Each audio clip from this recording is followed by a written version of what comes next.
2월 동안 내가 어느 것에 집중해서 살았는지에 대해서 이야기해보려고 합니다.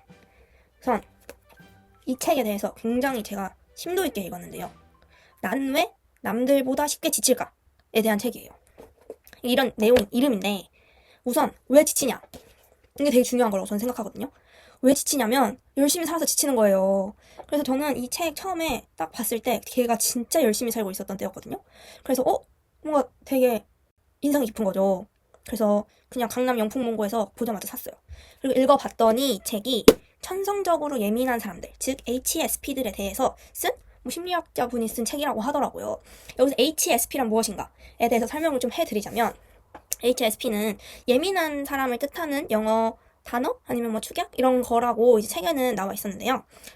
예민한 사람이라고 생각을 하면 우리가 뭐에 대한 것이지? 저희가 생각하는 예민함은 막 불편한 게 있으면 다 이야기하고 아니면은 뭔가 이렇게 되게 신경질적인 사람이라고 생각을 하잖아요. 근데 이 책에서는 그런 사람이 예민한 사람이 아니고 어떻게 보면 불평불만을 가장 하지 않는 사람들이 예민할 수 있다라고 이야기를 하는 거예요. 아니죠. 예민한 사람이다. 왜냐하면 내가 불평불만을 해서 상대방이 기분이 나빠져서 나와 그 상대방과의 트러블이 생기는 그 순간도 불편하다 이거예요. 예민한 사람은. 그래서 그거 자체를 안 하게 하는 것이 바로 예민한 사람들이라고 이야기를 하는데 얼마나 어떻게 이 사람들이 고통을 받고 있는지 그리고 어떻게 하면 이 고통에서 정말 조금 더 편해질 수 있는지에 대한 책이라고 보시면 될 것 같습니다. 그래서 이제 여기에 어떻게 나오냐면 뭐 많아요. 체크리스트가 많은데 뭐 책 표지니까 이렇게 보여드리자면 이렇게 구성이 되어 있거든요. 그래서 말씀을 좀 해드릴게요. 이런 분들께 추천합니다. 1번 평소에 무던하고 성격 좋다는 말을 많이 듣는다. 2번 갈등이 생기지 않게 최대한 분위기를 맞추려 한다. 3번 내가 손해보더라도 좋게 넘어가는 게 좋다. 4번 작은 소리에도 깜짝깜짝 놀란다. 5번 상대의 부탁을 잘 거절하지 못한다. 6번 상대가 호의를 베풀면 그 이상 돌려줘야 마음이 편하다. 7번 남에게 부탁하는 게 어려워 늘 혼자 모든 걸 해결하려 한다. 8번 잔인하거나 폭력적인 장면을 잘 보지 못한다. 9번 누군가를 만나고 나면 늘 녹초가 된다. 그리고 10번 나르시시스트들에게 에너지를 자주 빼앗긴다. 11번 하루하루가 너무 피곤하고 사는 게 버겁다. 이런 사람들에게 추천하는 책이라고 하네요. 제가 어떤 부분에서 공감을 얻었는지. 그리고 내가 예민한 사람일까? 아닐까? 내가 예민한 사람인 것 같은데 어떻게 하면 좋은가? 이런 거에 대해서 좀 고민하고 계신 분들은 한번 잘 읽어드리는 그런 그 구절을 한번 이렇게 생각해 보시고 이 책이 필요할지 안 필요할지 연주 파기 읽었던 그 구절이 본인들에게는 얼만큼 뭐 심금을 울렸는지 한번 생각해 보시면 좋을 것 같아요. 예민한 성격은 참 재밌습니다. 사람들이 말하는 통상적인 정의와 심리학에서 규정하는 학문적 정의가 완전히 다르기 때문이죠. 즉, 예민한 행동을 하는 사람이라는 건 예를 들어 내가 볼 때는 별것도 아닌데 그것에 대해 불평불만을 늘어놓는다던가 수정해달라고 요구한다던가 하는 식으로 이야기를 합니다. 반면 성격 심리학에서 정의하는 예민함이란 감각적 예민을 뜻합니다. 즉, 예민한 감각을 지닌 사람들이라는 거죠. 이들의 차이가 무엇일까요? 예민한 행동의 동기는 전적으로 자신의 불편함을 해소하고자 하는 데 있습니다. 반면 감각적으로 예민한 사람은 나뿐만 아니라 타인이 느끼는 불편함도 굉장히 민감하게 반응하기 때문에 오로지 내 편의를 위해서만 행동할 수 없습니다. 따라서 내가 어떠한 행동을 했을 때 내 편의보다 상대방의 불편함이 더 클 것 같다면 그렇기에 남들이 불편함을 느낄 만한 행동, 즉 자신의 예민함을 어필하는 행동도 좀처럼 하지 않습니다. 예민한 사람들이 지닌 안 좋은 패턴 중 하나는 부정적 자극을 회피하는데 너무 몰두한 나머지 긍정적 자극을 찾고 누려야 한다는 것을 생각하지 못하는 것입니다.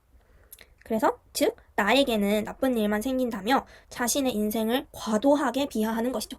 이렇게 써주셨는데 저는 거기도 너무 공감하는 게 제가 향후에도 기회가 된다면 몇 가지 에피소드를 이야기해드리고 싶은데 거기에서 진짜 제가 그 상황에 정말 저만 비하를 하고 내 인생은 진짜 갱생불가구나. 이거 다시 태어나는 게 빠르겠다. 나는 왜 이런 일이 생기지? 나한테는? 이런 생각을 한 적이 있어요. 그래서 이건 진짜 맞는 것 같아요. 너무 몰두한 나머지 긍정적 자극을 찾고 누려야 한다는 것을 생각하지 못하는 것입니다. 근데 중요한 거는 긍정적 자극을 찾고 누려야 해요, 사람은.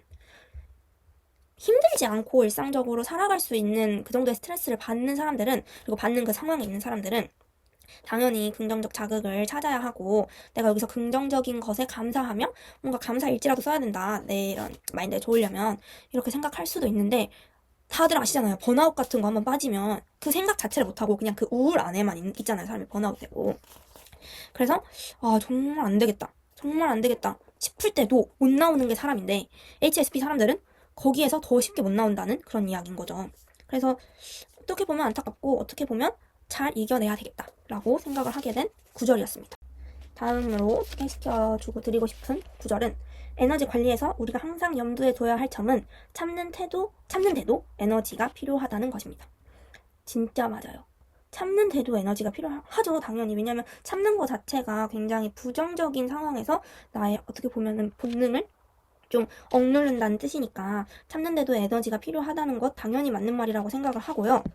근데 이제 그게 왜 HSP들에게 중요하냐라고 했을 때, HSP들은, 이 책에 의하면 HSP들은 애초에 본인이 일상생활을 할 수 있는 에너지 자체가 굉장히 적은 사람들, 굉장히 빨리 닳는 사람들이어서, 이미 닳고서 정말 10% 정도 남았을 때 거기서 부정적인 상황이 생겨서 스트레스 받으면 완전 맛이 간다는 거죠.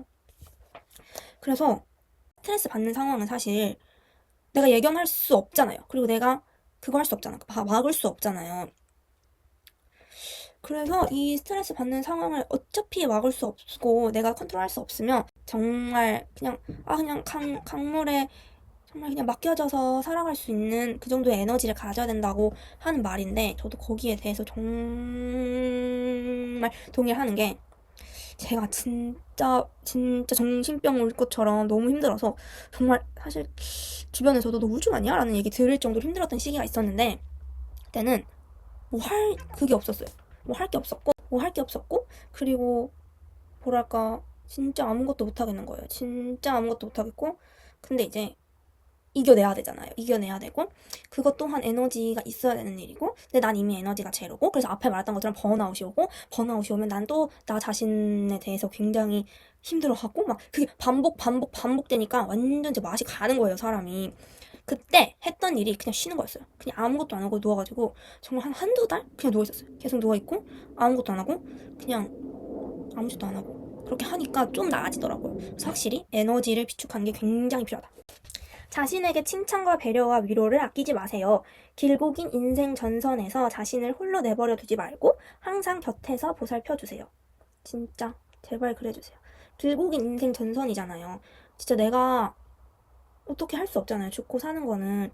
거기서 자신을 홀로 내버려 두면 정말 그 자신은 아무것도 할 수 없고 그 불행에서 벗어날 수 없기 때문에, 그 곁에서 자신이 자신의 보호자가 된다고 생각을 하고, 항상 옆에서 엄마가 자식 챙겨주듯이 너 에너지는 지금 괜찮니? 스트레스 정도는 많이 없니? 혹시 뭐가 문제니? 이렇게 계속 자신을 케어해줄 필요가 있다고 되게 생각을 했어요. 네. 이 책을 읽으면서 공감 갔던 구절은 되게 많지만 꼽아보자면 이 세 가지였고요. 사실 이 영상이 첫 영상이에요. 지금 첫 테이크라고 하는 건가? 테이크로 찍고 있고, 사실 삼각대도 없어서 지금 노트북 거기서 찍고 있는 거거든요. 카메라. 그러니까 뭐 저는 계속 올릴 건데 재밌게 봐주세요. 아시겠죠? 여튼 월간 연주는 여기까지고요. 그럼 빠이.